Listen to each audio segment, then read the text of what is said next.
स्वागत करता हूं फिर से एक बार मेहता क्लासेस की यूट्यूब चैनल में। आज हम आपको एक वीडियो के माध्यम से बिहार बीटीएससी ड्रेसर में जो पूछे गए हैं कुछ इंपॉर्टेंट क्वेश्चन उसके बारे में विस्तृत से जानकारी देने जा रहे हैं। जैसा कि आप देख रहे हैं, मेरा बिहार बीटीएससी में 2025 में जो ड्रेसर का क्वेश्चन पूछा गया था वो कुछ क्वेश्चन सिंपल थे, कुछ हार्ड भी थे, तो हम कुछ क्वेश्चन को वहाँ पर आज डिस्कस करने जा रहे हैं।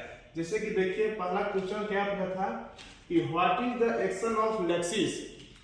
किसका मतलब हुआ कि जो हमारा लैक्सिस इंजेक्शन है उसका एक्शन क्या होता है। तो ऑप्शन नंबर ए दिया था एनाल्जेसिक, बी में दिया था एंटी इमेटिक्स, सी में दिया था एंटीपायरेटिक्स और डी दिया था डायूरेटिक्स।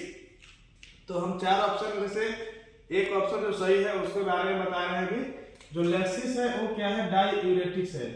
डायूरेटिक्स कहने का मतलब क्या होता है, जो लैक्सिस इंजेक्शन है हमारा क्या करता है, यूरिन को पास आउट कराता है, बॉडी को जितना यूरिन होता है वो उसको ड्रेनेज करता है। और एनाल्जेसिस का कहने का मतलब हुआ पेन किलर, जो दर्द निवारक दवाएं हैं उसको हम लोग एनाल्जेसिक बोलते हैं। एंटी इमेटिक कहने का मतलब है कि ये जो हमारा वोमिटिंग में काम करता है, किसी पेशेंट को वोमिटिंग हो रहा है तो हमको उसको एंटी इमेटिक देंगे।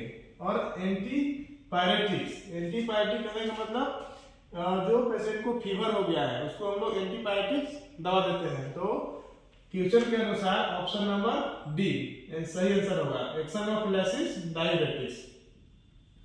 सेकंड क्वेश्चन क्या बोलता है, spiral bandage are generally used for all of the following split except. मतलब स्पाइरल बैंडेज को हम लोग इनमें से किस ऑप्शन में यूज नहीं करते हैं, एक्सेप्ट लिखा है। क्वेश्चन को ध्यान से पढ़ना है, कोई भी क्वेश्चन को बनाते समय उसको सबसे पहले क्वेश्चन को ध्यान से पढ़ें। तो कहना है spiral bandage are generally use for all of the following except, मतलब इनमें से किसमें स्पाइरल बैंडेज का यूज हम लोग नहीं करते हैं। तो सबसे पहला ऑप्शन है ears, thumbs, groin, shoulder. Thumbs में भी हम लोग स्पाइरल बैंडेज लगाते हैं। ग्रोइन एरिया का मतलब स्क्रोटम सपोर्ट भी हम लोग स्पाइरल बैंडेज लगाते हैं। शोल्डर, कंधे में भी हम स्पाइरल बैंडेज लगाते हैं। तो क्वेश्चन के अनुसार ऑप्शन नंबर ए होगा इसका राइट आंसर। हम लोग ईयर में एमपीडी ड्रेसिंग करते हैं। इसका मतलब होता है अगर कान का कोई ऑपरेशन हुआ है, जैसे मेस्टोइड का हुआ है, तो इसका फुल फॉर्म होता है mastoid pressure dressing.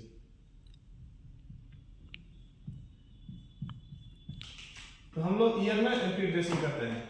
Question number third, which of the flowing joint is also called ellipsoid joint.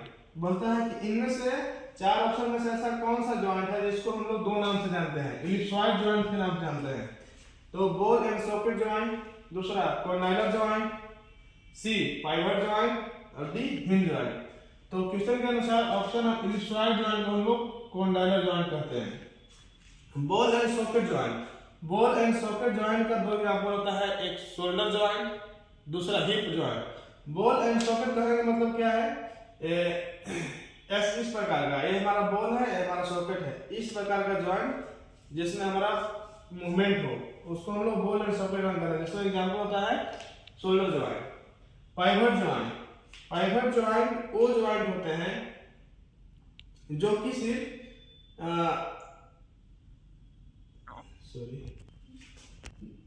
C number है पाइवट जॉइंट का एग्जांपल है वर्टिब्रा बोन। जैसे सर्वाइकल का जो भी वर्टिब्रा होता है वो जॉइंट जो कि एक्सियल डायरेक्शन में मूव कर सकते हैं उसको हम लोग पाइवट जॉइंट बोलते हैं। और डी है हिंज जॉइंट का एग्जांपल होता है, सिंपल सा एग्जांपल है हिंज जॉइंट। आपने